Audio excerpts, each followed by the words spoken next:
Hello, ladies and gentlemen, and welcome back for a Thursday edition of the Steel City Sports Report, where we talk everything Steelers, Penguins, and Pirates. I am your host, Brady Vini. What is going on, everybody? Hope your week is going well up until this point. We are in the middle of it right now. What are we in the middle of exactly? The sports equinox, of course. All four of the major North American sports leagues are in action or just about there. NFL football, dead in the middle of that right now. The MLB postseason is going on right now. As a matter of fact, I got on the San Diego Padres and the Chicago Cubs to my right here. Game 3 of that series. Jameson Taillon, former Pittsburgh Pirate, on the bump for the Cubbies. Hopefully, I love you, J-Mo, but hopefully your Cubs can join us Buccos and the recently eliminated Cincinnati Reds on the couch soon.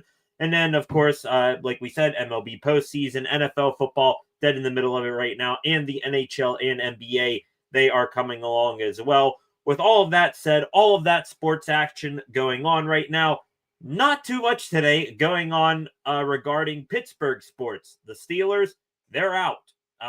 Off bye week coming up this weekend.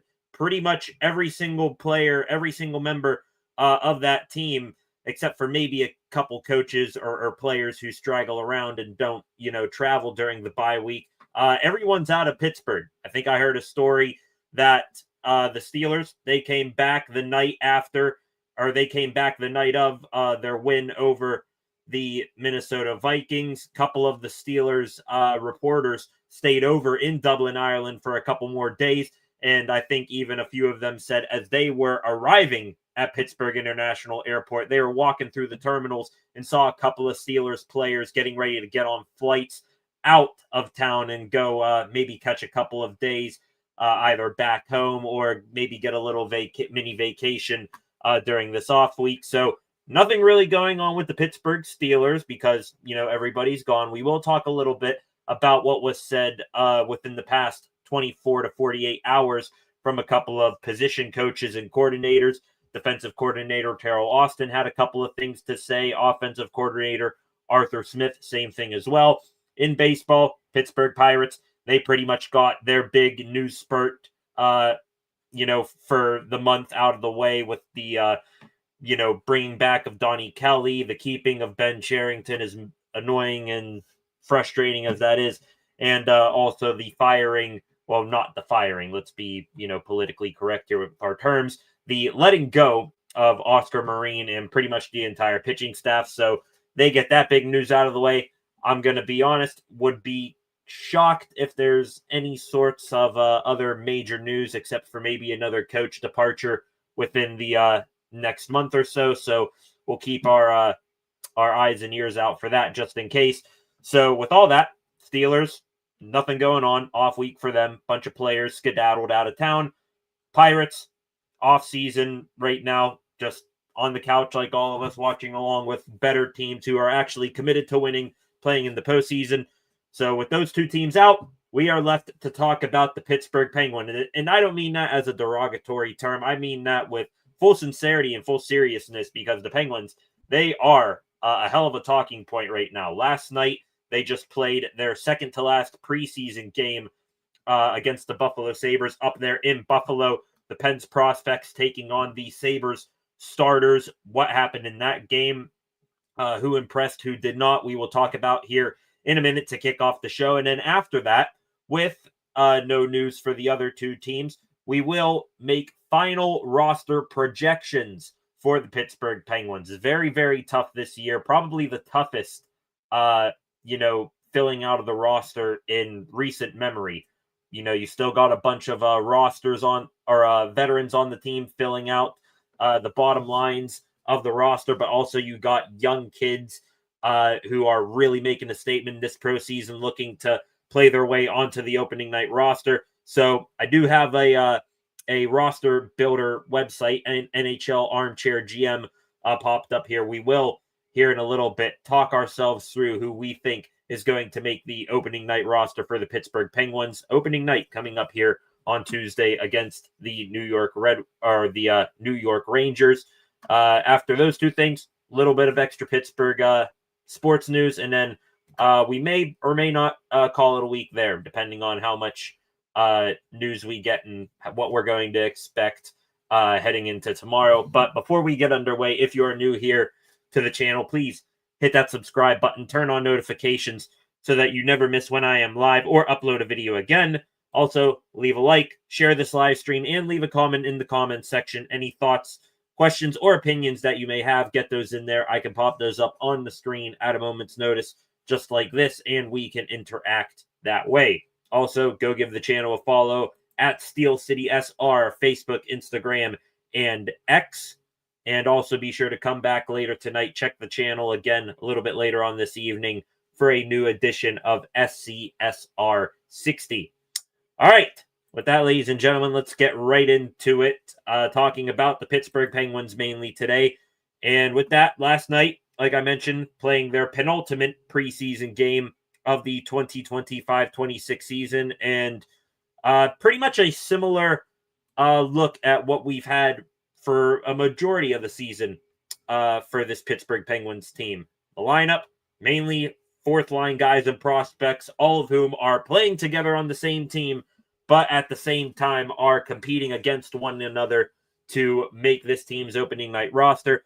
Lineup for the Pens last night: Ville Koivunen, Ben Kindle, and Avery Hayes, a kid line to as the top line in that game last night. They were impressive in a couple of preseason games before. So keeping them together, that was an absolute no-brainer. Don't be shocked. We're going to get into the roster projection here in a minute. I would not be shocked if all three of those kids with little NHL experience, Koivunen being the most experienced among them for, a couple months, I would not be shocked if those three make the opening night roster, at least to start off the season. Rest of the lineup last night: Philip Hollander, who's had a strong preseason; Blake Lizotte, Philip Tomasino, two veterans there; Raphael Harvey-Pinard flanked Tristan Brose, and then Noel Acciari, who recently returned to the lineup for the Pens after core muscle surgery. He was on that line as well. Danton Heinen, Una Koppanen, Robbie Fabry as the fourth line. Defensive pairings interesting last night: Ryan Graves and Ryan Shea, the Ryans, the top defensive pair last night. Jack St. Ivany and Harrison Brunick, they were a pair. Owen Pickering and Matt Dumba were the third pair. So a couple of interesting things there. One, the Ryan pairing, Ryan Shea, Ryan Graves. Usually you do not see as a right defenseman Ryan Shea. He is a lefty shot, so they had him over playing on his less comfortable side as a defenseman. Jack St. Ivany, same thing with him. Even though he is, I believe, a left-handed shot defenseman, he's been playing right D for a majority of his NHL career. They move him over to left last night. And then last thing we saw for pretty much every single game this preseason, Owen Pickering and Harrison Brunick together as a defensive pairing. They split them up finally last night. So I thought that was interesting. Arturs Shalov's new Penguins goaltender, formerly of the Vancouver Canucks, he was in goal last night for the entire contest. So same thing like Tristan Jarry. I think it's pretty obvious that those two getting full starts in preseason games, that they are going to be your tandem to begin the year. Also, one last interesting note heading into the game last night: Robbie Fabry, who I mentioned on that fourth line, he left the morning skate in Pittsburgh early. It was an optional skate, but you had to wonder, was he dealing with some sort of injury? Didn't appear to be the case. Anyways, on to the game itself. The Penguins, like I mentioned, going up against a very, I won't say stacked because it's the Buffalo Sabres here, but pretty much their A squad. You had tons of starters for the Sabres playing last night: Peyton Krebs, Josh Norris, Tage Thompson, Rasmus Dahlin. You had Alex Tuck there as well, their captain; Jason Zucker, former Pittsburgh Penguin, right there; and Ukko-Pekka Luukkonen, their starting goaltender. He was in between the pipes, slated to go that entire game for Buffalo. More on him in a second. But anyway, Pens prospects and, bottom six players going up against the full Sabres squad just about. Should be interesting. And it was the Penguins who struck first last night. Tristan Brose putting together quite the preseason for himself. He made it 1-0 with 2:28 left in the first period. That was on the power play for the Pens. Philip Tomasino got the puck net side, brought that with a power move to the front of the net. Brose was able to slam it home, so that made it 1-0. It did turn out to be 1-1 almost immediately. The Sabres struck back, kind of a theme for most of that game. Anytime the Penguins would go up or extend their lead, it was the Sabres answering right back. Jack St. Ivany, we mentioned him playing his offside on defense last night. Sucks for him. Took a hard shot from Justin Danforth, former Columbus Blue Jacket, to the skate and did not return to the rest of the game. He was ruled out. Lower body injury, shot right off the foot. Did not feel good. Been there, done that. Later on in the game, second period, about 14 minutes left in the period there. The Penguins kind of on the power play. They were on a delayed power play right there. Ben Kindle puts one on a platter for Matt Dumba. They rotate at the top of the zone. Kindle right in the wheelhouse. Dumba from 45, 50 feet out just blasts one. Glad to see that he still has some game left in him, bringing him over from the Dallas Stars. I'm actually, growing more and more. I didn't understand, except for, getting draft picks bringing in Matt Dumba, but I still think that he has some good hockey left in him. So nice to see Dumba get on the board. Penguins then made it 3-1 little bit after that. Philip Hollander mentioned he's having a good preseason. He crashes the net. Avery Hayes, Matt Dumba, they do so as well. It is Avery Hayes who puts home the rebound. So love the Penguins. 2 of their 3 goals up to that point in the game down near the goal crease, 30 goals. Love seeing it. As I mentioned, Buffalo Sabres, knack to answer right back. Harrison Brunick, who's had a strong preseason up to this point. I think that kid's got a very bright future for the Pittsburgh Penguins. He just got absolutely embarrassed by Rasmus Dahlin. So Sabres captain Rasmus Dahlin brings them back within a goal. Ville Koivunen for the Pens. He ended up making it 4-2 with a little under 10 minutes left to go in the game. So he continues to find the back of the net. I still think, you got him in the Jake Gensel trade. I want to say he was probably the main piece more than anything else in that trade. But Koivunen, I have very high expectations of him, and he is looking like he's going to live up to them for the most part. Anyways, that ended up being the difference maker. 5-3, as you see here, final score. Pens had an extra, had an empty netter. Sabres, they got an extra, garbage time goal as well. All in all, great night for the Pens. I mean, to just, for most of the game, look completely in control of an NHL team with most of their starters. Very, very encouraging, and it just makes decisions coming up here soon for the Pens to cut down their final roster all that more difficult. I mean, I'm kind of repeating myself here, but the kids, it's just damn impressive. Ben Kindle, he's very fluid with the puck, plays stronger and is a better skater than what I thought of him coming out of the draft. So my apologies for, kind of going hard at him on draft night. Avery Hayes, nice season last year in the AHL, has brought that momentum over to the preseason. Tristan Brose, I mean, I don't want to spoil who I think is going to make the Penguins roster here, but I will be pretty disappointed if Tristan Brose does not make this opening night roster. I won't say I'll be shocked, because there are a lot of guys vying for very limited spots here, but Brose, he's been off the charts. Same thing with Ville Koivunen. And awesome stuff last night from the Pens. 5-3, the final score. Also, one of these stats here that you see, love that number right there. 19 blocked shots for the Penguins. So I think you're seeing already this preseason. I want to see it carry over to the regular season with some more regular players. They are getting down and dirty in the offensive zone, crashing the net.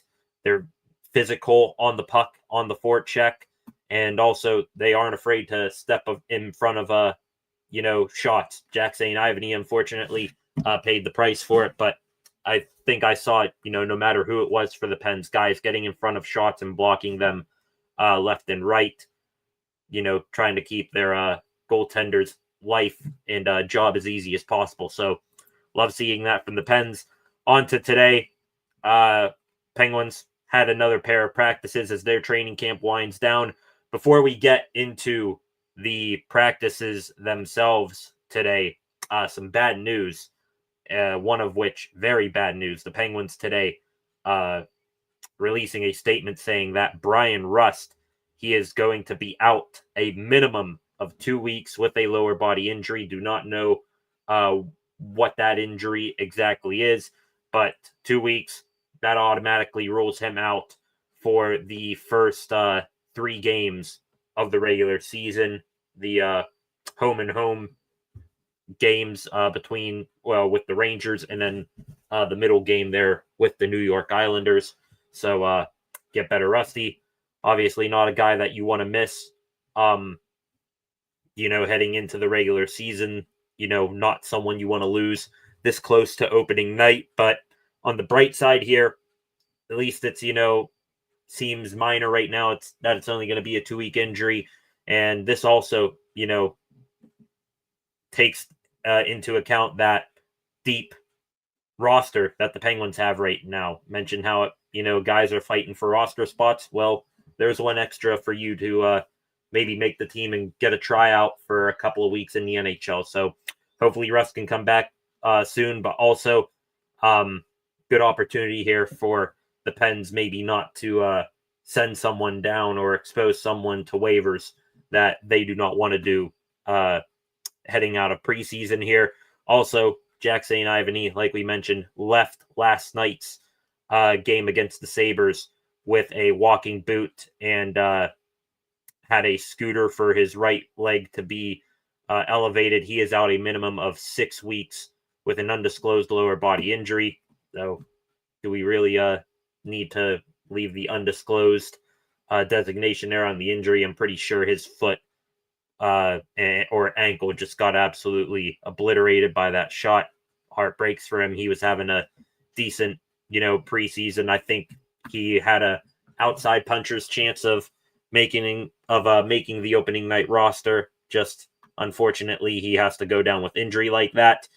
Also, kind of, talking about the practices today, but also some guys on their way out of Pens training camp here. The Pens today made a couple of cuts and waves. Some cuts that they made. These guys going to go to the AHL team. Scooter Bricky, Matthew Day St. Folly, goaltender Taylor Gauthier, who is dealing with injuries in this training camp. Ada McDonough got an extensive look at him. And then Chase Piatilla, who just played in a not last night's preseason game, but the one before that. Also, the Pens waiving 5 players today, and some interesting ones here. Sebastian Aho, defenseman, been with the Pens for a couple of years now. Not too shocked that he got waived there. He seems like a guy that should clear waivers and report to the AHL. Phil Kemp, defenseman the Pens brought in this offseason. I expect the same thing for him, that he'll clear. Una Koppanen, tweener between the NHL and AHL. He gets called up to fill in fourth line duties every now and then.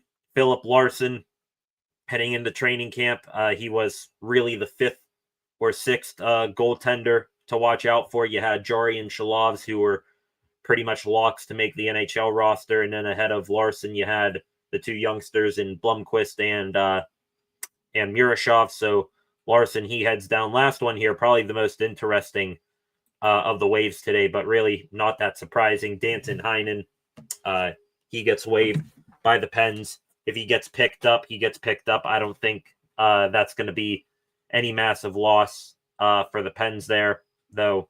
If he reports to the AHL, at least you got a guy with some NHL experience there. So in total, 5 players cut, sent down to the AHL this morning, 5 more on waivers right now. They have until 2 p.m. tomorrow to be claimed, or if they are not, then they will report to the AHL. On to the Pens practice today. Practice split into 2 groups. Basically, the guys that I just mentioned that will not be making the opening night roster, they were in Group 1. Also, some other names in Group 1 that did not practice in the second group. Tristan Brose, Owen Pickering, I believe Robbie Fabry was in that group as well. So those guys practiced in Session 1 this morning. Session 2 around noon today.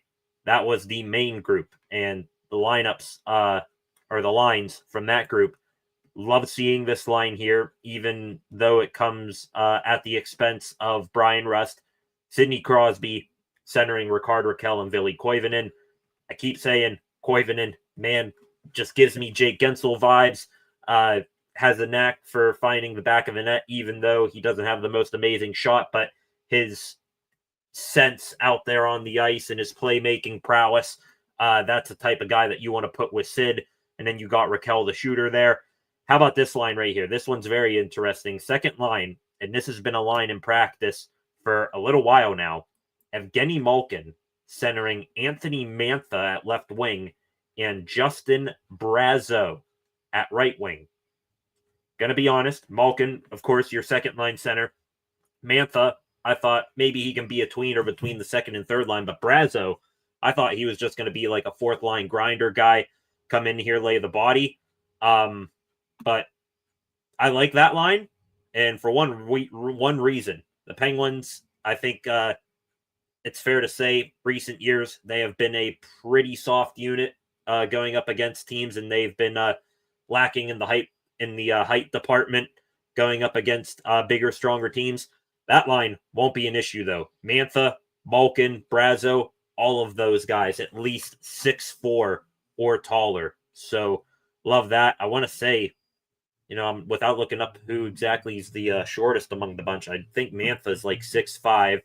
Gino, he's probably hovering around that 6'4" mark. And Brazeau, I want to say, is 6'6" or something like that. So, I like that line, big and strong like that. Third line here. You had Tommy Novak as the center, Philip Tomasino on right wing. You also had Ben Kindle and Philip Hollander. They were rotating in as the winger on that line. Fourth line, Blake Lizotte, Noel Acciari, Connor Dewar. Basically your fourth line from last year if everyone was healthy. Defensive pairings, no change to the top 2 pairings.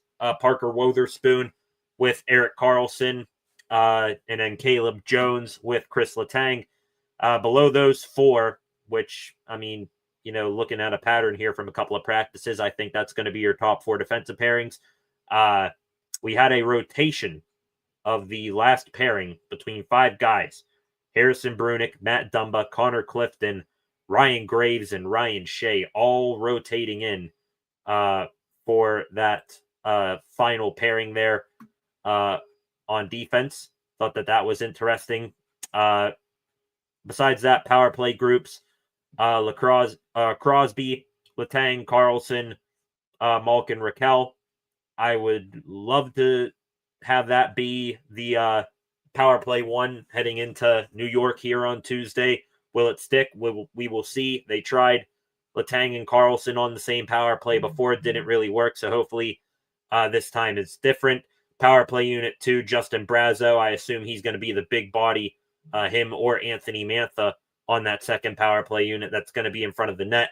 Caleb Jones running point there. Ben Kindle and Ville Koivunen, 2 kids out there as well, I'm sure, as a facilitator or shot from the flanks there. So interesting power play unit there. Couple other notes from the Penguins practice today. Kindle skated on the third line. Mentioned that. Harrison Brunick, he kind of was splitting reps with Dumba and Shea. I think that those 2 were out together as a pairing more often than any other combination. So Brunick and Dumba splitting time with Ryan Shea. And yeah, last interesting point mentioned how the first unit today had all the guys that got cut, plus, a couple stragglers like Tristan Brose and Pickering and Fabry.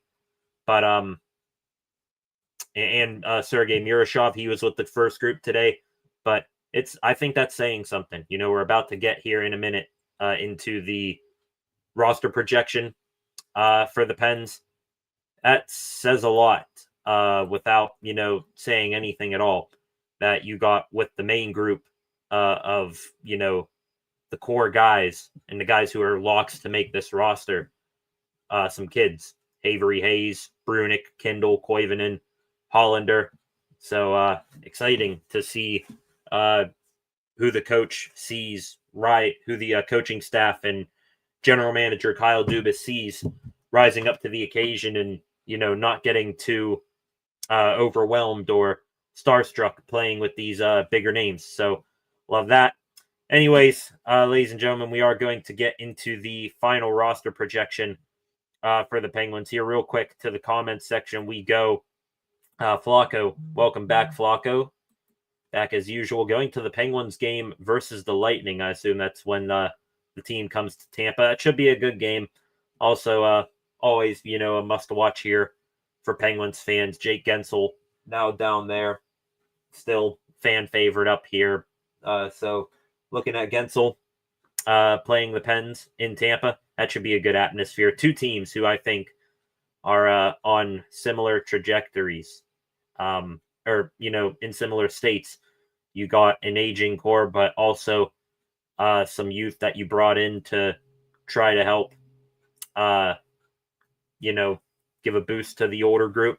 I like that. It should be a good game, Flacco, when you go to it, no matter who is playing. Lots of star power in that game between the two teams. Crosby, Malkin, Letang, Kucherov, Point, Hedman, Vasilevsky, Carlson. So, yeah, tons of star power in that game, Flacco, when you end up going there.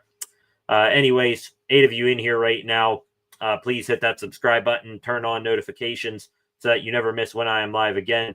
Anyways, let's do it. Let's get into the final Penguins roster projection as we are closing in on opening night Tuesday, when the Pens will travel to New York and Madison Square Garden to take on their former head coach Mike Sullivan and the New York Rangers. Let's head to Armchair GM. Took me a little bit to get this together, but anyways, here got this Penguins group all put together right here. Let me lower that just a bit here. Pens head coach Dan Muse talking just yesterday about this young group that you see over here on the right side of your screen, making it difficult. He said, guys making roster decisions tough. That's what you want. You want to get to this week and feel like you have some very hard decisions to make. And I think that that's where we're at. I hope that continues over the next couple of days. Well, I side with Dan Muse on that statement because it is very, very hard to, hold anybody over here on the right side, which is, guys left that could be heading to the AHL. I mean, just looking at some young guys, Philip Hollander this preseason, a goal and 3 assists. Ville Koivunen, he's got 2 Genos in an apple.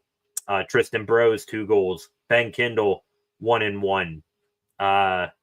Avery Hayes, 2 assists. So, yeah, some tough decisions to make here. Hayes, by the way, Avery Hayes, I think he's no, it's 2 assists for him. I thought I saw him have a goal as well, but anyways, here we're just gonna sort of talk through this. This is my first time doing this. I did get this set up at least a little bit here, right here, over on this side.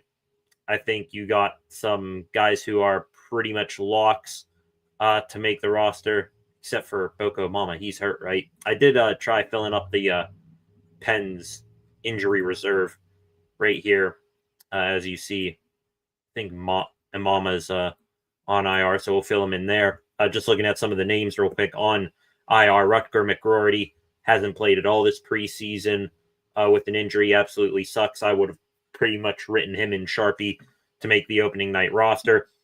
Kevin Hayes got injured. Friendly fire from Ryan Graves in a practice. Brian Rust recently put on here. Yoel Blomqvist got injured a couple weeks ago. Jack St. Ivany last night, and Taylor Gauthier, who got sent down to the AHL, but still injured in my book. So anyways, those injuries, that leaves us with this. Over here, I think you got your locks. Koivunen, Crosby, Raquel, Malkin, and Mantha, they'll make the team. Novak, Tomasino, I think those two are going to make it. Justin Brazeau, same thing here. Defense, I think you got 5 locks here, though kind of waffling here on Ryan Chase, so I'm going to put him over here. Anyway, these 4, I think, are locks. Wotherspoon, Carlson, Letang, Dumba.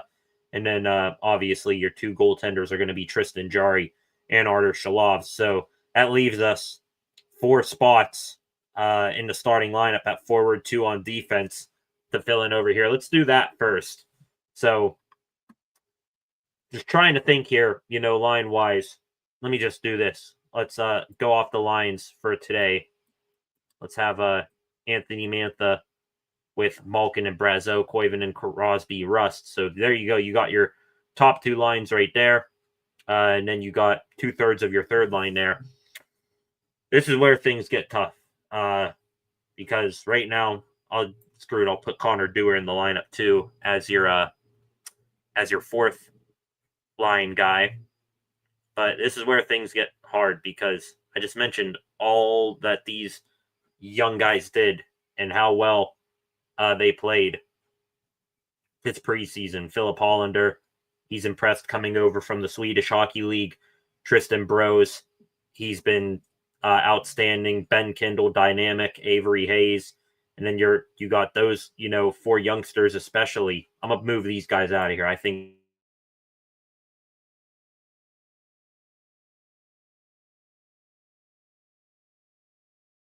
season, Harvey Pinard, Fabry, Poulan. So that leaves right here 3 spots plus at least 1 on the bench here for 6 guys.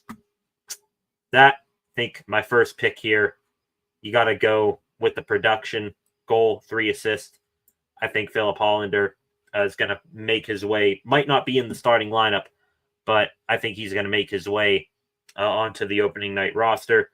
Same thing here, even though I said he practiced with the second group this morning, with the group that had a bunch of guys get cut, I would be disappointed if Tristan Brose is not in the opening night lineup. You can put him as the 3rd line center or the 4th line center here, but you got to get Tristan Brose in the NHL. Honestly, for the year he had in the AHL last year and how well he's done and played in the preseason, do you really have anything for him left to learn in at the AHL level?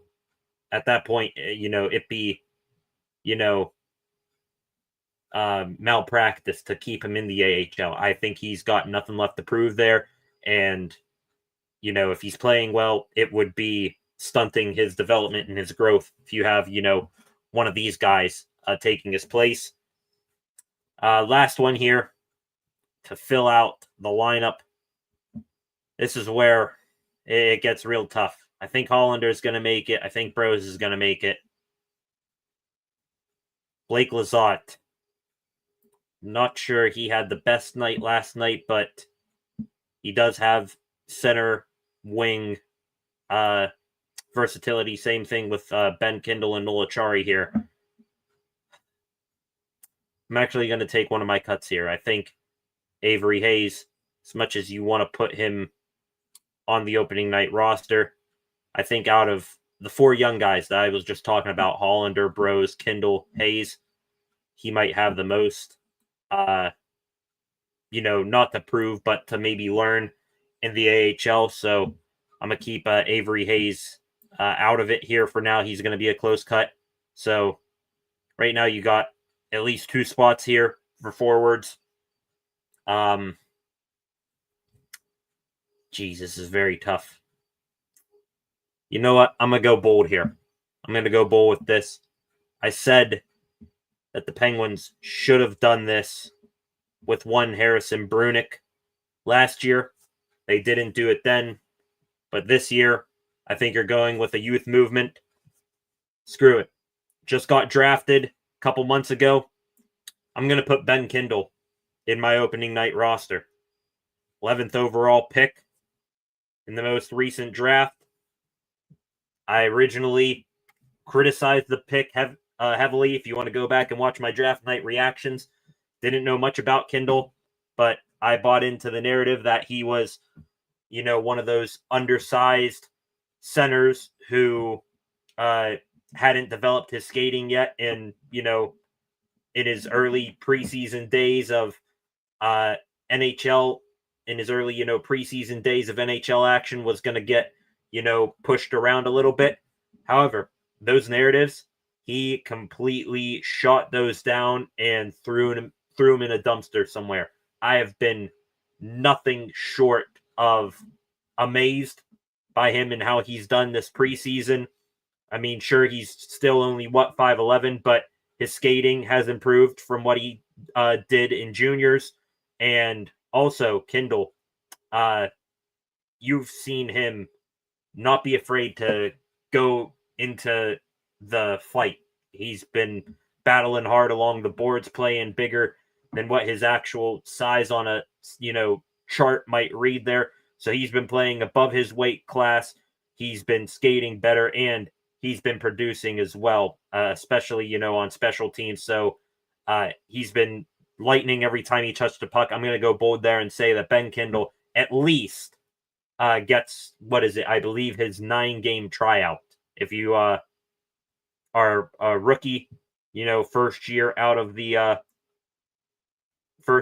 of juniors, I believe you get a 9-game grace period or tryout period for your NHL team to look at you.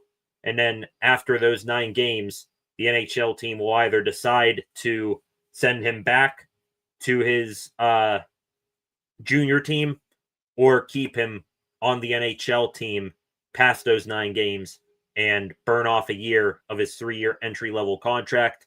I think, they didn't do it last year with Brunick, but I just have a feeling that they got to do it this time. Let Kindle have his 9-game tryout, see what the kid's got, and then move from there. Last spot here, I think I'm going to keep 2 spots open, at least for now. We might revisit it here in a minute. But you got Blake Lizotte, you got Noel Acciari. While I was talking about Kindle, I did some more thinking on these two here.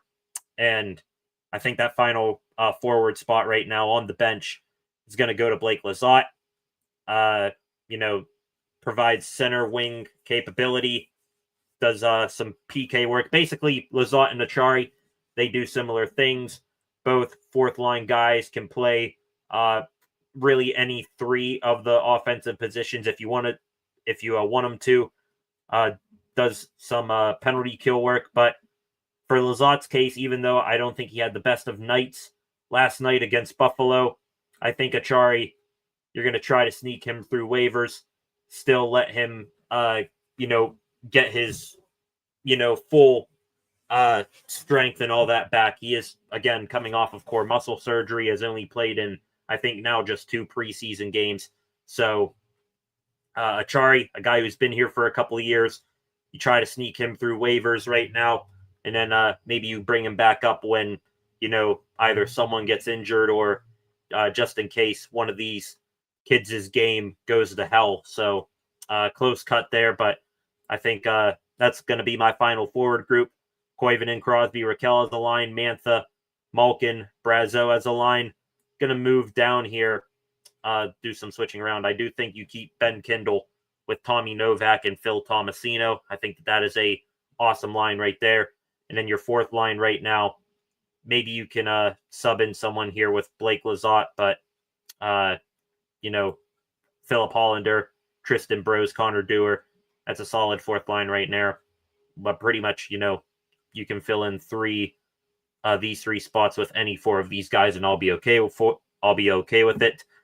On to the defense here right now, but real quick, Flocka in the comment section again. Hard to make a roster. Yeah, this is very, very hard. Like I said, I did not pre-plan any of this except for make sure I got all the guys here on this screen. But yeah, very, very tough to, talk out in real time who's going to make the team here. Anyways, on to the defense here. Basically 4 spots here, and for good reason, because you got 7 defensemen right here to fill in these 4 spots. Parker Wotherspoon, who you just signed a free agency, he's going to be paired with Carlson. Chris Letang, Matt Dumba, 2 veterans. I don't think they're going to go anywhere. Letang, of course, not, he's going to be there. Dumba produced well in the preseason, played well. He's going to stay. So, good news for the Pens. 2 left shot defenseman spots open. And you got, looking here, 5 left shot defensemen. Alexander Alexeyev, former Washington Capital, you brought in as a reclamation project. Ryan Shea, who's been here. Owen Pickering had a taste of the NHL last season. Ryan Graves, who is still here on that god-awful looking contract. And then Caleb Jones as well, who you brought in for camp. My first pick here. Don't know much about this guy's game. Only seen him briefly in the preseason, I believe. But I think just looking off of practice, reading the tea leaves here, Caleb Jones, Chris Letang, that's going to be my first option right there. They're building chemistry this deep into training camp. I like to think that they are going to stick that way.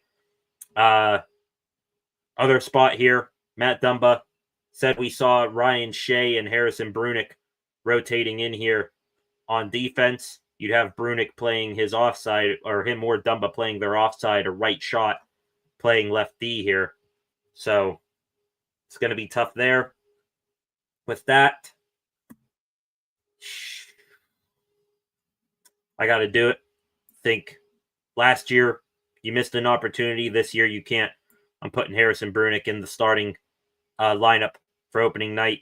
Putting a young kid there with an experienced veteran with Matt Dumba. That's a good way to introduce him to the NHL regular season. Also, besides, getting beat by Rasmus Dahlin last night, I think it would be very, it's been a very good preseason for Harrison Brunick. So I'm going to put him in my starting lineup there with Matt Dumba. That leaves 2 spots left open here on the bench. Ryan Graves, Connor Clifton, Alex Alexeyev, Owen Pickering, and Ryan Shea. Let's right now go through a couple of cuts. One here, Alex Alexeyev. I think he would be a solid guy to, start out in the AHL, continued monitoring him. He hasn't really flashed in the preseason, so him starting the year in the AHL, I'd be okay with that. Same thing here. Guy skated with the first group of Penguins practices today. But I think between that awesome defensive pairing between he and Brunick's been the better. I'm going to make Owen Pickering a tough cut for me to start off the year. So with that here, that leaves 2 spots left. Got Ryan Shea, Ryan Graves, Connor Clifton. Doing some thinking here. Looking over here at the Penguins, defensive core right now. You got 2 left shot defensemen, 4 right shot. So with that, I think guaranteed you're going to put one of these guys up here. And I just got to go with a guy who I think's been steady Eddie more than the other. So with that, Ryan Shea, he's going to be my first bench guy. He might even start over a Brunick or a Jones, but I'm putting him on the bench right now. It leaves Graves and Clifton here, and this one's tough.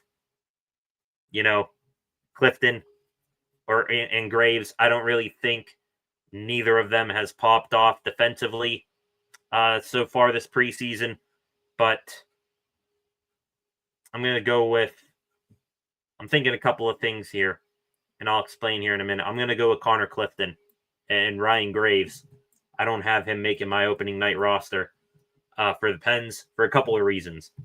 One thing here is that Ryan Graves, first off, this isn't, my main gripe against him, keeping him from making the team. It's that, why you injuring your guy in the first practice. Also, Graves, ever since he came over to Pittsburgh, he's been such a frustrating guy to watch. A dude who's got a big body, big frame, but still has, not been as physical as you want. And when he does get physical, he takes, stupid penalties. So that's one reason I'm not taking Graves here. Also, Connor Clifton, I think he does bring more aggressiveness than Ryan Graves. But the last thing here, putting Ryan Graves on waivers is that, you send him down, or even at this point, if you buy him out, the Penguins, they're in a rebuild phase. They got tons of cap space right now. If there was ever a time to get out that big pile of cow patty of a contract that Ryan Graves have, now would be the time to get out from that and buy it out and get that process rolling, because Penn's got tons of cap space. He hasn't been anywhere close to living up to that contract. Could he make the roster? Absolutely. Would not surprise me if they give him another shot and they give, Chris Letang, a guy who he's familiar with. But there was ever a time to, with tons of cap space, to start the buyout process with Ryan Graves, because there is no way that he is either, that he's going to either see the end of that contract or, live up to that much money right now. So I think Graves, thanks for trying here, but just didn't work out. Someone claims him crazy, so be it. If he goes down to the AHL, fine. Maybe you bring him up sometime later in the season if your defensive injuries become, too unbearable. But yeah, Graves, no more left to say there. And then, of course, I got Sergei Murashov here, but I think we know Jari and Shalovs are going to be the guys. So I think that's it. Just talking through it right now. I think the forward group, that's a pretty solid guesstimation of who all is going to be there. Defensive-wise, it was very much tougher. I think Caleb Jones makes it, because of his practices with Letang up until this point, developing chemistry there. And then, the rest of the defense group, very hard to pick out, but that's my final Penguins roster projection. We'll find out soon enough if that was the correct roster projection. If I get, at least half of those guys making the opening night roster correct, I'd be happy there. So we'll see what comes of it here soon enough. All right. Saw while we were doing that, up to 11 people in here. I appreciate all of you joining me here tonight. One last time, if you are, one more time, if you are new here, please hit that subscribe button and turn on notifications so that you never miss when I am live again. Up to 565 subscribers on the channel, so I appreciate that very, very much. Going to get into the extra Pittsburgh sports news here in a few moments. Not too much to talk about, just a little bit of Pittsburgh Steelers stuff, and that'll be really it. Keeping tabs on the MLB postseason game over here to my right. The Chicago Cubs up 2-0 right now on the San Diego Padres. Waiting for them to cut away here from this little commercial. That game is in the bottom of the fourth inning. Dansby Swanson up to bat for the Cubs right now. Runner on first, 1 out. So come on, Padres. Give us another division rival to sit with us on the couch. Real quick, let's take a stroll here through Twitter, see if we have any new bits of news to talk about since we have been live. Might see some new Penguin stuff, if anything. Seeing here, we just talked about Penguins opening night roster in hockey. Cool story 2 hours ago. TJ Oshie, former Washington Capital, longtime opposition of the Pens. He's going to join the NHL on ESPN crew as a game analyst. So congratulations to Oshie there, Mr. Mr. Team USA himself, Mr. Shootout there. That's cool. Seeing if there is anything else here, not seeing too much. Looks like MLB The Show coming out with a new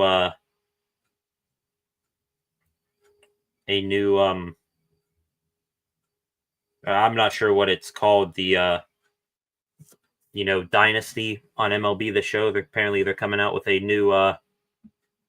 new group of players you can unlock, and Dreadhead Andrew McCutchen, one of them. Man, missed those days. Not, just because Kutch was so damn good, but that was back when the Pirates actually, had a chance to win. All right, ladies and gentlemen, I think that it is about that time. So let's get into the extra Pittsburgh sports news here for the day. We're going to head over to the NFL and the Pittsburgh Steelers here for a couple of moments here within the past 24 to 48 hours. Have heard from at least the Steelers coaching staff, coordinators, and positional coaches, things like that. Pretty much they're the only guys to talk to because players are already getting to their bye week festivities. Anyways, on the offensive side of the ball, we heard from Steelers OC Arthur Smith talked about a couple of things. Aaron Rodgers, the offense, things of that nature. Smith, one thing he addressed was the Steelers and how their offense is pretty low in the NFL in time to throw and depth of target, but yet they are near the top of the league in yards after the catch. Smith saying there's a lot of ways to create explosive. A lot of it is, and I think it helps, is when you don't have to rely on just taking shots down the field. And then you're seeing it. This is kind of on vogue. Lots of teams are playing hybrid shell coverages. So, I mean, if you're going to put an extra guy deep, there's usually less guys underneath. If you can go and create space and you go have guys that can create explosives that way, that's great. Smith continued on talking about Calvin Austin being a good guy in those situations. Same thing with DK Metcalf. We've seen him get set up with a couple of screens this year and have taken him 10 to 15 yards. So I like that there from Arthur Smith. Also, I think, the offense hasn't probably reached the height of its powers yet. They did have their best game, I think, aside from that Jets game against their best overall game against the Vikings on Sunday. But with Aaron Rodgers at the helm, and you got Arthur Smith now with a quarterback you can trust, I do think you're seeing the Steelers adjust quite a bit, and I do like that. Also, Smith spoke about the team using 6 offensive lineman personnel on Sunday. Lots of people making the joke after the past couple of days about how many times in Ireland you heard 74 on the offense is listed as eligible. That's Spencer Anderson coming in to run 6 offensive lineman plays. So that really helped get the run game Owen Smith going. Smith said that isn't something that's going to be, a norm for the Steelers that they run every single week. It was just a matchup thing. Wouldn't mind, though, running that maybe coming up here against the Browns in a couple of, in about a week and a half, because you do got Myles Garrett on the other side of the ball. He's going to be going up for the first time against Broderick Jones at left tackle, even though Jones is coming off probably his best game of the season. Him going one-on-one with, Myles Garrett, still a bit of a situation that makes you feel queasy. So if you put Spencer Anderson over there, I'd be quite all right with that. Defensive coordinator Terrell Austin, he spoke as well. One interesting thing from him, we remember that big 81-yard play from Jordan Addison that Peyton Wilson gave one of the best hustle plays that you will ever see, tracking him down. That was a very much a broken, busted coverage by the Steelers that Addison was that wide open. Thank God Wilson is literally one of the fastest linebackers that we have ever seen. Austin did take accountability for that play, said that he probably made too complicated of a coverage call there. That, Deshaun Elliott, he was playing nickel there. Communication got all jumbled up. I think Elliott and Chuck Clark Chuck Clark and Darius Slay ended up going to the same guy, something like that. Pretty much made that coverage terrible. So Austin took accountability for that, said that the depleted personnel in the secondary, which, at that point in that game, Darius Slay's been in and out of the game. Jalen Ramsey was out, I believe. No Joey Porter Jr., of course. Brandon Eccles was getting banged up. So, Austin taking accountability for that. I think that's the right thing. Last couple things here, heard from a couple of positional coaches. Love this. Outside linebackers coach Denzel Martin says that he feels like the Steelers, they have 3 starters at outside linebacker, and that when Highsmith returns from his hamstring injury, it could be a big thing that you see more and more 3 outside linebacker packages with Highsmith, Nick Herbig, and TJ Watt. So that's very enticing to think about, those 3 out there. Herbig maybe coming out, Herbig and Watt maybe coming after the pass rusher or the passer. Highsmith drops into coverage. Maybe, you rotate 2 guys rushing, 1 guy dropping every now and again, or you rush 1 guy, drop 2 guys. That's a good way to throw off the opposing quarterback and really show some new things that not many teams have seen before from the Steelers defense. Wide receiver coach Zach Azzani, he spoke. One thing he mentioned, Roman Wilson. We've been talking about him quite a lot recently, especially right now. Didn't see him much at all this season. Didn't see him much in Ireland when Calvin Austin went down with injury. And now that Austin is going to be out for at least a game, maybe 2, is Roman Wilson going to step up and, fill in those shoes, or is he still going to be on the bench? It isn't, the coaching staff being down on him anymore from what Azzani said that there's no Romans in the doghouse situation or anything. Roman's doing just fine. We just happen to be really good at tight end and wide out in what we're doing running the ball. So interesting quote there from Zach Azzani. Not sure, you take it as a good sign that Roman Wilson, still isn't, in any sort of doghouse, with Tomlin or picking up the playbook, anything like that.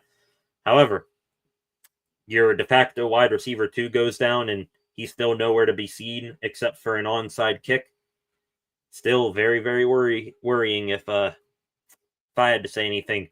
Last thing here from Steelers positional coach. This time it is quarterback coach Tom Arth. Not talking about Aaron Rodgers. Not talking about Mason Rudolph. Not talking about Skylar Thompson, pub brawler there. He's instead talking about Will Howard, Steelers rookie quarterback, 5th round pick. Excuse me, is he 5th or 6th? He's 6th. Man, thought Will Howard should have been drafted higher than that, and now turns out that, I'm thinking he's drafted higher than that automatically. Anyways, Arthur talking about Will Howard. Very glowing review here of him during his time on the shelf here. He's been out for the first 4 weeks of the season, still with a thumb injury. If I had to guess, probably healthy, good to go right now, but they're still keeping Skylar Thompson on the roster for the time being. Anyways, Arth talking about Howard. He's been really locked in mentally to our plan, really locked into our opponent, has been able to help Aaron out in some really great ways, and he's been able to help our coaching staff. So he's done a nice job. Sounds like just typical, hey, this kid hasn't really practiced, but he's doing all the right things, carrying himself the right way off the field, seeing how he's not playing right now. But I do take stock in those words a little bit more because this has been conversation for a couple of days now on the radio, and I agree with it. Looking at the college football landscape right now, Is there really any sort of quarterback that you see across college football right now that is knocking your socks off and has been a consensus first round pick coming into the season? I don't think so. I mean, just going off the top of my head here, Drew Aller, Penn State, he's catching a lot of hell right now. He's been underachieving significantly this season. Arch Manning in Texas, definitely he's going back for another year because, my God, that kid is off to a rough career in college as a starter. Lenora Sellers down in South Carolina, probably still the most athletic quarterback of the group, but USC has had its struggles so far to begin the season. Sellers also started the year with an injury in week 2 or 3. Garrett Nussmeier down in LSU, he's hurt. Cade Klubnik with Clemson. Clemson's been terrible. Klubnik fitting into that category. Trying to think who else here. You know, those are really the guys that we were expecting to be the creme de la creme, the top of the top, coming into what was supposed to be a outstanding quarterback class this year. But, you know, those guys, they're all either hurt or struggling. And then, you know, some of the top quarterbacks that you're talking about right now, they're guys that weren't on a lot of people's radars coming into the year. John Mateer with Oklahoma. Sooners were off to a hot start, but I think he had, hand surgery of some sort. Then you're talking about Fernando Mendoza with Indiana. I mean, yeah, Mendoza doing all right with the Hoosiers. They're doing quite well, but was that, California or UCLA, and didn't really pop off there a year ago. Besides, talking strictly from a Steelers standpoint here, Mendoza playing for Kurt Cignetti in Indiana. I like to think Cignetti is quite the aggressive coach who loves his offense, putting up big points. Yeah, it's really, I think, going to fit out well if you bring in Mendoza coming from an ultra aggressive head coach and offense environment to Mr. Don't live in your fears, but I do live in my fears, defensive head coach Mike Tomlin. So, with all that said, getting back on point here, looking around college football, really not a single quarterback is flashing, I am a bona fide first round pick playing well stuff right now. I don't think there's a single quarterback doing that right now. So with that, Will Howard, national champion. Sure, you got him in the 6th round, but looking back to Will Howard's last year with the Buckeyes, and just, thinking about what he could have done in this preseason, have any of those quarterbacks right now, are they doing any better than what Will Howard has shown in college? I don't think so. So right now, we say all the time on here, Steelers going to trade up next year to get their next quarterback if Aaron Rodgers doesn't return, or at least have a good shot wherever they pick to take a quarterback in the 1st round. That might not be the scenario again. If things go correctly here, or go, to plan, Rodgers, the way he's playing right now, if he continues this, we did the same thing last year with Russell Wilson saying, extend him, 3 or 4 games into his time as a Steeler starter.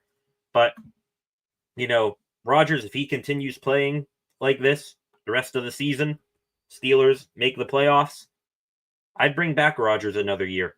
And then Will Howard, I'm not sure if you keep Mason Rudolph beyond this year, honestly. I like Rudolph, but, if the Steelers take a quarterback at any point, really, in this upcoming draft, I'd like to think, Rudolph is going to be gone, which is unfortunate. But, hey, Rodgers with Will Howard as backup, and then, I'd be okay with that. And if you come across a quarterback that figures it out, or a quarterback that you thought highly of coming into the season but falls to the middle rounds, and you pick him up there,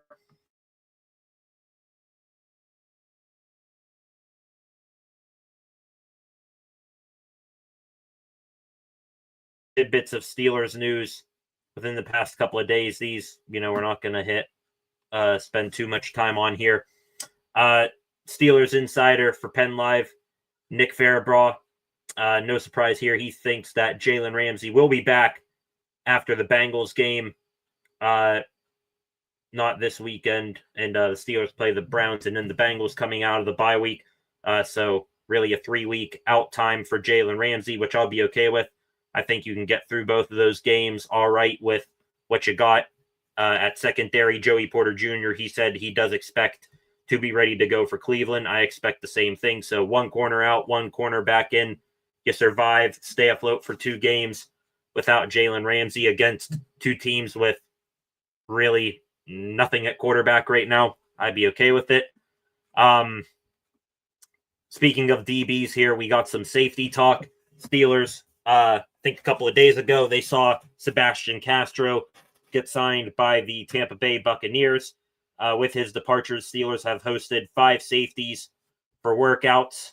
Yesterday, Mark Perry, Maxon Hook, Kendall Brooks, Glendon Miller, Jack Henderson.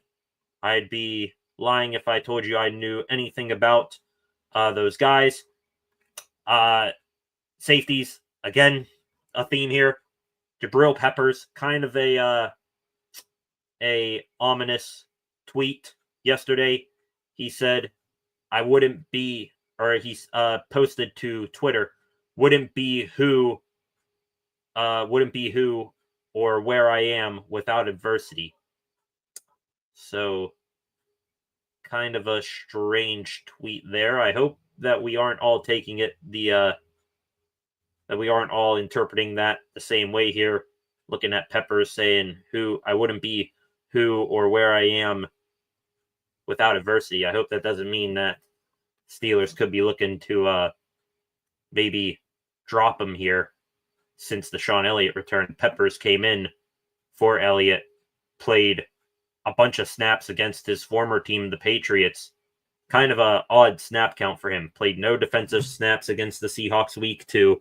I believe he played 43 in week 3 against the Pats, and then back to 0 again defensive snaps in Dublin against the Vikings. So I said it before, I'll say it again. I think Peppers could be an asset to the Steelers defense. They just got to deploy him and the other safeties in the correct way. So I hope that this isn't, him foreshadowing that the Steelers could be letting him go.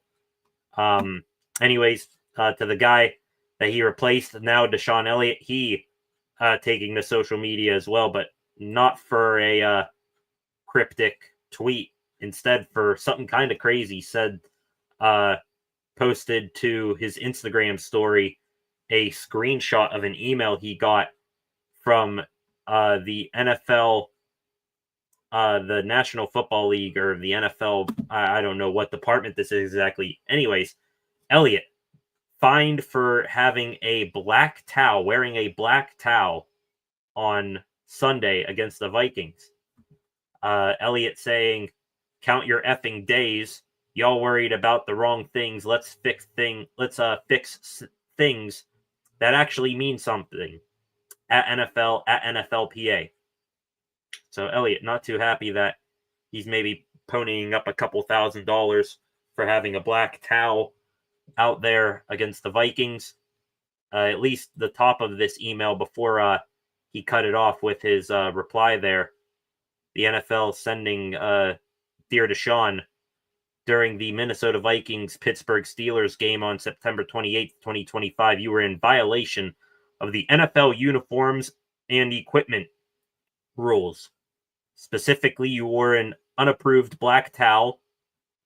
Playing rules of the National Football League states that towels provided are only white and licensed towels approved by the league office for use on the playing field. So, yeah. Sounds like it's kind of dumb here, but hey, the NFL, they're going to find any opportunity they can to get some money back from the players. Last couple of things here on the Steelers before we wrap up. We've been talking about the Steelers situation and how well they are set up to win the AFC North right now. Cincinnati Bengals down Joe Burrow the entire year. Jake Browning is struggling as their quarterback. 2 weeks on the job. The Cleveland Browns, they yesterday making it official. They are moving from Joe Flacco to Dylan Gabriel at quarterback. Best part about that is Dylan Gabriel starting. Multiple good things about this situation, about the Browns making this change right now. Dylan Gabriel now at quarterback. I don't think, respectfully to Dylan Gabriel, that he's going to strike fear into the hearts of any defense or coach right now. And Mike Tomlin, notoriously good against rookie quarterbacks. So that sets up well for the Steelers matchup against the Browns next weekend. Also, we know just as good as Tomlin is against rookie quarterbacks, he's also, for some reason, deathly scared of Joe Flacco. He's now not going to start probably for the foreseeable future for the Browns. So that's cool to see there for the Steelers. More favorable matchup there. And the best part about it, Shedeur Sanders in all of this. Still QB3 on the Browns depth chart. Flacco going to back up Gabriel for now. Shedeur still QB3. Tons of people making a big deal about it. But I just laugh because in some other universe, in the multiverse, Shedeur Sanders is preparing to start a game for the Baltimore Ravens. Instead, he's still behind, 5'10" Dylan Gabriel and old man Joe Flacco in Cleveland. Wow. That's crazy. Last thing, by the way, I kind of foreshadowed there. Sanders will be starting in an alternate universe. We mentioned on here before all of the many injuries that the Baltimore Ravens have, including Lamar Jackson. He's probably going to be out until their Week 7 bye.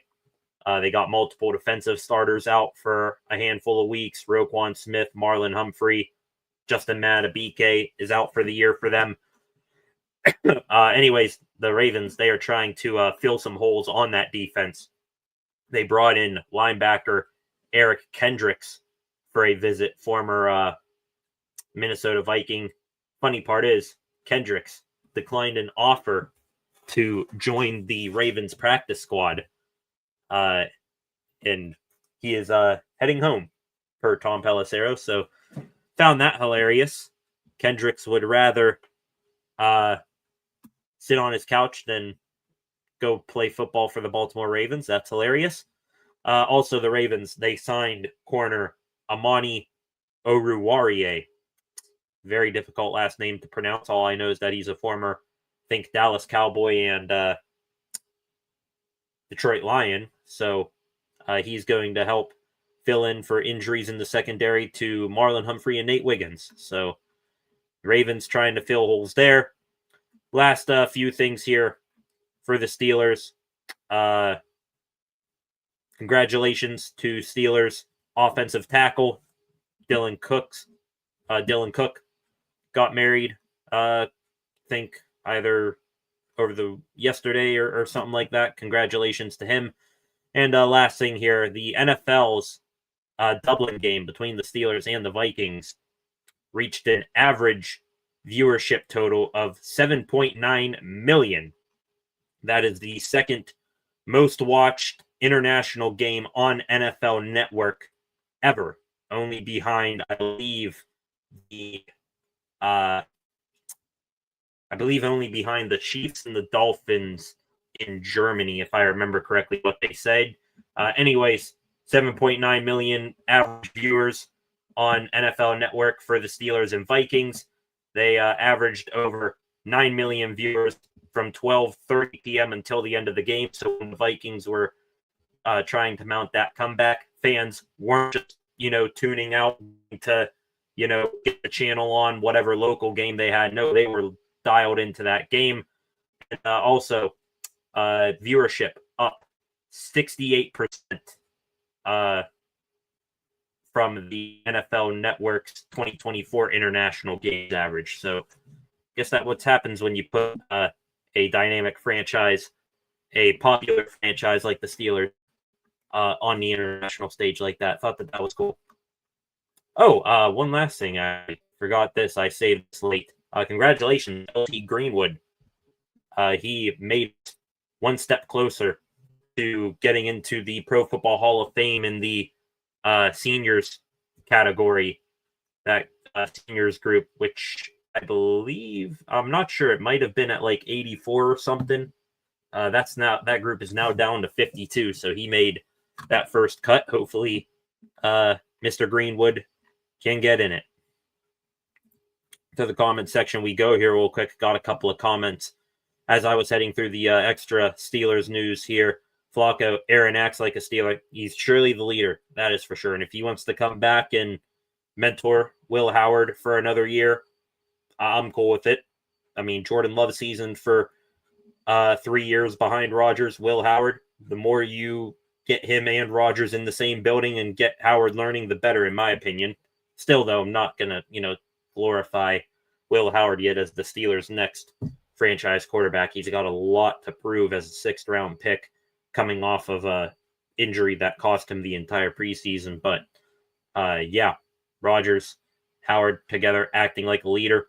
I'm cool with that. Lance here, 3-3. Always hard to count out the Ravens. Yeah, it is. And I'm not, proclaiming the Steelers, that they're going to win the AFC North here. I'm not going to say that here at 6:49 p.m. on October 2nd. But you got to just look at the overall landscape here right now. Ravens injured to hell and back. They're 1-3. Browns, they're 1-3. They just suck. And the Bengals, a 2-2 right now. But that's going to, I think going to turn way more ugly than it gets better, especially if they keep Browning in at QB right now. So, yeah, I'm not counting the Ravens out anyway. We can look as late back to just last year when the Steelers were in a good position, and all of a sudden they lose 5 straight games. The Ravens overtake them and win the division. So, not going to count that out. We owed Mini for that beating they gave us in London a few years back. Yeah, the what was it, 2012 or 2013? They beat us over there in London, and the Steelers just looked awful in that game. So, yeah, we own that. Also, it was a home game. I mean, that was just electric, and I'm sure the Steelers playing in that game, feeding off of that energy, and you were playing that for Mr. Dan Rooney. I'm sure that the Steelers were 3 times as motivated heading into the Ireland game this year than they were heading to London back in 2012. Flacco here. I think Shedeur is better than everyone thinks. Just my opinion, though. Yeah, but, as much as, you or I can think how good Shedeur may or may not be, the Browns may be seeing something that we're not, because they're, 1-3 right now. Kevin Stefanski, I think he might be starting to get on a bit of a hot seat here. 1-3, still, second place in the division, up for grabs right now. If they thought Shedeur was the better quarterback than Gabriel, they would have said, piss on where you guys were drafted. We're playing the better hand here. So that's all I'm saying. You may think Shedeur is good here. I think, Shedeur isn't going to be a long-term, starting quarterback for anyone, but I do think he's better than a 5th round pick. So, yeah, Shedeur, we'll see. Could be looking at a situation where the Steelers play 2 rookie quarterbacks for the Browns. I have no doubt that Shedeur may get in there at some point this year for the Browns. They just might get Gabriel this go around, and maybe next time you see the Brownies, you could be getting Shedeur. So who knows? Lance here, lots of soft tissues injuries. I think it is because they never play in preseason, and now they are going 1,000 miles an hour. Yeah, it could be that. That's a very valid point, but also, these soft tissue injuries, can we be honest? We did not see this many soft tissue injuries with the previous strength and conditioning staff. 2 years ago, Tomlin brought in, I think, the strength and and conditioning crew, majority, compiled of guys from Boston College, where his son Dino went to play. And this strength and conditioning staff, ever since they came in here, it's been soft tissue injury after soft tissue injury, groins, hamstrings, MCL sprains. It's been calf strains. I mean, for God's sake, they had Russell Wilson pushing a sled on the first day of preseason last year. So pretty much any injury like that, especially one like the hamstrings that have been occurring nonstop, it's been death taxes and hamstring injuries for these Steelers for the past 2 years. I'm looking first and foremost at the number one problem being that strength and conditioning staff. THP here, welcome THP. Shedeur is so good he can't beat out Joe Flacco. Come on, that offense is trash. Though he won't be good. That's what I'm saying. I think for the Browns of all teams, they would be the team that would said, "Hey, it doesn't matter where you're drafted. What college you went to. It could be." You could have played at LSU or you could have played at freaking, Merrick in college. Doesn't matter. If you're good and you're better than this guy, you're going to play. So I don't think the Browns have, any sort of reason to bench Shedeur if he was better than Dylan Gabriel. He'd be playing right now. Flacco, we're not even 5 games in. I'm not judging us yet. Yeah, very true. Are they looking better than they did, last year? I think right now, yeah. I think the defense, even though they had those rough 2 games, they've come along strong with their, especially with the turnover game. The offense putting up way more points than we did this time last year with Justin Fields. They are in a better spot. I'm not going to, write them as a, lock to win the North yet and win a couple of playoff games quite yet. A lot of football left here, but they are in a better spot, we have to admit, than they were this time 365 days ago. Lance here says, hit the like button on your way in. Help grow the channel. Appreciate that, Lance, getting the message out there. Around the league also, yeah, those soft tissue injuries, Lamar. Yeah. Also, we just talked about,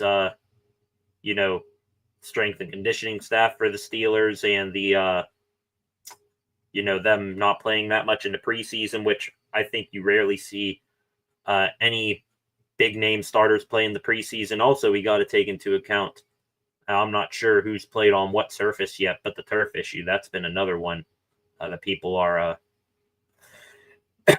bringing up, the artificial turf that some teams are still using.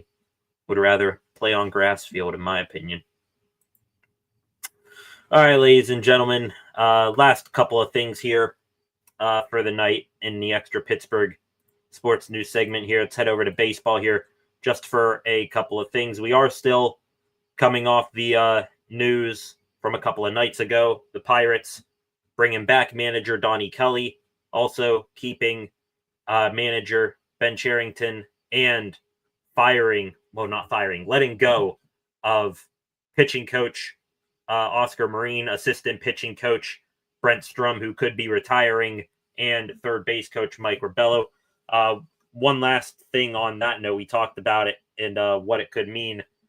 Jason Mackey of the Pittsburgh Post-Gazette saying that all of those letting goes of those 3 men were because their contracts will not be renewed. They were not fired.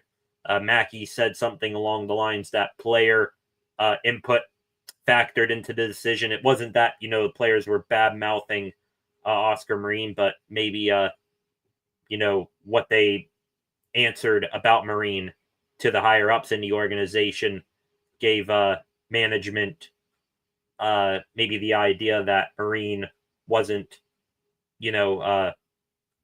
providing enough tutelage or contributing enough to player development. It was the players doing it all on their own. So maybe some more information on that will come out in the coming days, weeks, months. Maybe it won't. Also, Mackey had a couple of other interesting things to say. He said that coaching changes may not be done yet. He said that they are still there are still ongoing discussions, including about and with hitting coach Matt Haig. Will he stay in that role? Will he get, let go of after 1 year on the job? Will he transition to a different, position in the organization? Who knows? Keep an eye on that. And the last thing here from Jason Mackey, which, by the way, Mackey works for the Pittsburgh Post-Gazette. If you are not familiar with him, former beat writer for the Buccos, then I think became a columnist for this previous season. Now he's back covering the Bucs on a full-time basis. Go give him a follow. He is awesome covering the team. Last thing he said this today on 93.7 The Fan, he thinks that the reunion tour is over between the Pirates and Andrew McCutchen, bringing him back on 1 year deal after 1 year deal. Mackey thinks that Kutch's time as a Pirate has possibly come to an end. Would not surprise me, especially in that final home series. Kutch really, took his time getting in the batter's box for his final at-bat at PNC Park this year. Crowd gave him an ovation. Also, not sure if this was, on the level of that, maybe taking a, one last mental snapshot before he got in the box against Charlie Morton for the Braves in the final game of the season, gave Chuck, his former teammate, a bit of a, hat tip and a nod. Maybe that could have been something like, hey, look at us one last time, you and I, let's do this. Who knows? But I wouldn't be surprised if that was it for Kutch. As a Pittsburgh Pirate, I would like to think that, maybe they do bring him back one last time and should be. If not, then I will probably stop watching Pirates baseball next year. By all means, should be the lastest of last straws for Ben Cherington and Travis Williams and a bunch of other people in the front office, their last chance at building a winner here in Pittsburgh.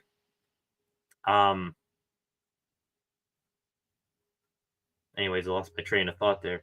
Forgot what I was talking about. But yeah, if this is their last shot at building a team, we'll wonder if Kutch fits into those plans if they bring him back. Still, though, he was, for his age, a more than adequate MLB hitter. So let's just see now if they'll bring him back.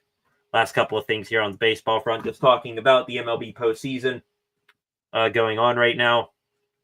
Pittsburgh Pirates fans got to sit with as much glee as you can, not being in the postseason, watching the Cincinnati Reds get just trounced in back-to-back games by the LA Dodgers. Also, it sounds like more MLB fans in general, especially Cincinnati Reds fans, are finally realizing that Ke'Bryan Hayes cannot hit. I think he ended 2 innings last night for the Reds, or in game 1 at least, with runners on and in scoring position. So fans are coming to the realization that we've known all along. At least the Pirates got something back in a trade for Hayes. Also, David Bednar, good for him, closed a game out for the Yankees in game 2 last night. He deserves a moment like that. Unfortunately, it wasn't for his hometown team in the Buccos. But as much as I dislike the thought of the Yankees winning, seeing Bednar, have some spotlight in the postseason makes me happy. And that's going to be just about it. Hopefully the San Diego Padres can get their stuff together here. They are in the bottom of the 6th inning right now. And the Chicago Cubs, they're up to bat right now. 2 runners on with 1 out.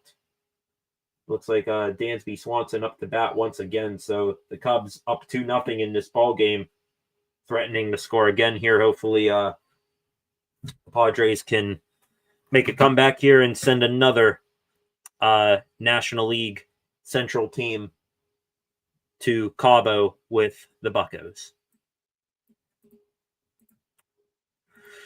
All right, ladies and gentlemen, going to take one last stroll here through Twitter, see if we have anything